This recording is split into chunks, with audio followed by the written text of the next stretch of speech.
Hi, my name's Mark Young. I run the website exilefathers.org, and I post videos to YouTube at youtube.com/markyoung12.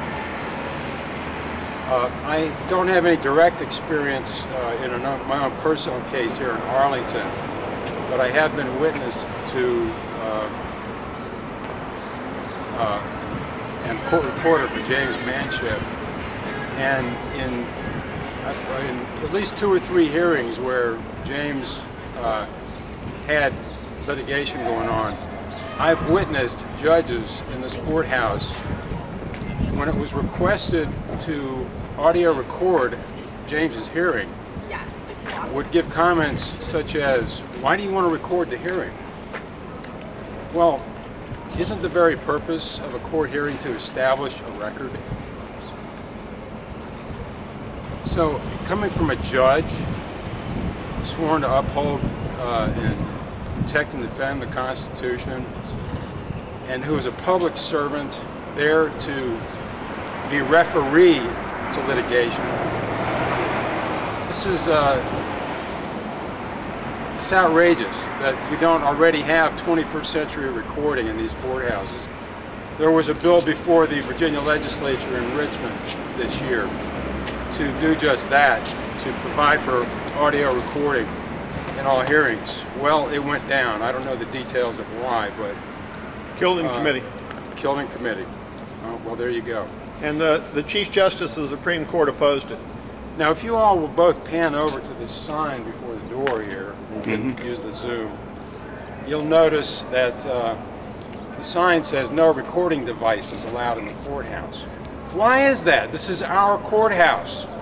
And also, it says no cell phones, but bar members can take their cell phones in, but we, the people, can't.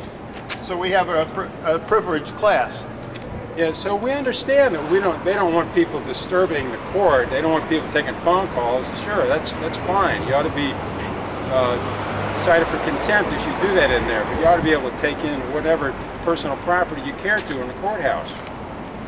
Who are these people to stop you from taking your cell phone anywhere you want to go? If you get a text message, put it on silent. Why is it they don't want recording houses in our courthouses? Come on, people, we got to wake up. It's we the people, not we the judges, the lawyers, the Virginia Bar Association. We're also here at Arlington, and I've got an organization called NoJuryNoJustice.org. And in Virginia, Virginia leads the nation in lack of justice. In the past 9 years, according to the Chief Justice's report of 2008, it said that there was a nearly 70% decline in jury trials in Virginia from 1999 to 2008. Okay? Nationwide, the average is a 24% decline. Back in 2004, the National Center for State Courts in Williamsburg, that gets all sorts of big government grants, and it looks at court management all across the country. They reported there was a 24% decline in jury trials across the country and a 50% decline then in the preceding decade. So it's increasing from 50% decline to a 70% decline over a period of time that overlaps. But nonetheless, Virginia is the worst state in the nation as far as that goes. Now, why a jury is so important is that the Founding Fathers considered a jury to the judge like the House is to the Senate, necessary to balance the natural elitism of the smaller select body. All right? The jury, we talk about the fact that we have the greatest democracy in the world. Well, we don't have a democracy, we have a representative republic. The only place that we have a democracy under this Constitution for the United States of America, or the Constitution of Virginia, is in the jury. Because a jury is when you and I have a direct vote in what the law is and how it's applied. And in a jury, you can tell the legislators, who are elites, saying, no, I don't think that law is a good law and it's not going to apply here today. Now, that doesn't nullify the law for everybody, but it says in this case, in this courtroom, it doesn't apply. And they can also say, Judge, I don't care what your opinion was in the Roe versus Wade decision, or I don't care what your opinion was in Atkins versus Virginia. It's not going to apply in this case, in this courtroom today. We, the people, are the ones who are sovereign and set the laws. And no, it doesn't apply. And Supreme Court, spelled with a small s, as it is in Article 3 in the Constitution. We don't accept your opinions.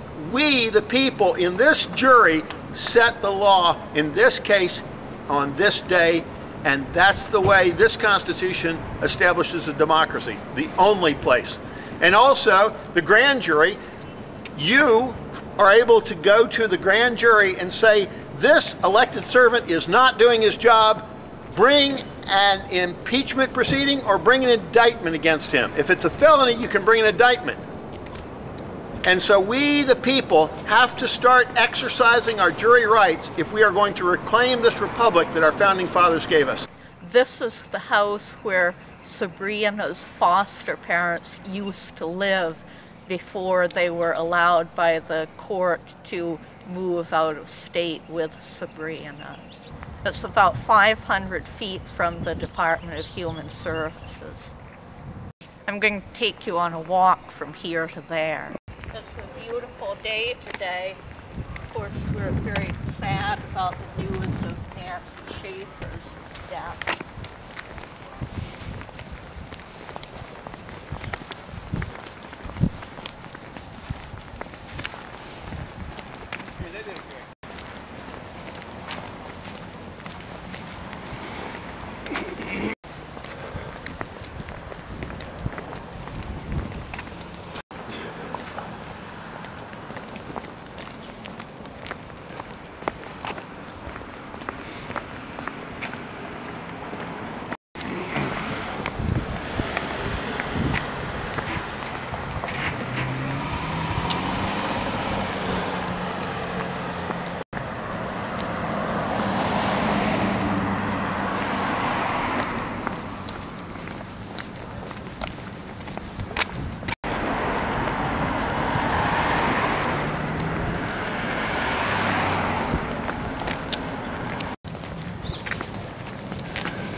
This is where the CPS social workers would bring Sabrina in for her supervised visits with us, and they would take her up to the 5th floor where Child Protective Services is located. Sabrina was almost always crying when the social workers brought her into the building. She did not like this building at all. It's a very sterile and prison-like environment, not baby-friendly at all. And in the room where we had the visits with her, there was the one-way mirror behind which the social workers were observing us. I think that mirror made Sabrina nervous also. I think she picked up bad vibes. But usually during the visits, at the end of the visits, we were able to calm Sabrina down. We also think that the social workers themselves made Sabrina nervous. We found that she developed after a while a very strong aversion to Leslie Moran.